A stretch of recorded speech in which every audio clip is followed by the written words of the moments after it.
So, welcome back to another episode with your favorite Project Lead the Way teacher, Mr. Stewart. And today we're going to be learning about water pressure and how we can get enough water pressure to a house or to a building.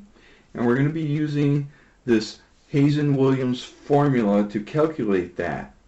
I'm going to show you how that's done today.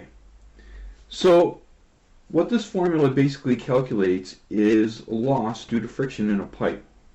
But first, we have to know that we're using this PowerPoint number 2.3.8a, which is called watersupply.ppt.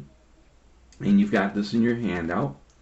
And at the beginning of this thing, you can read all about water pressure and sources of water and treatment of water and storage and that sort of thing.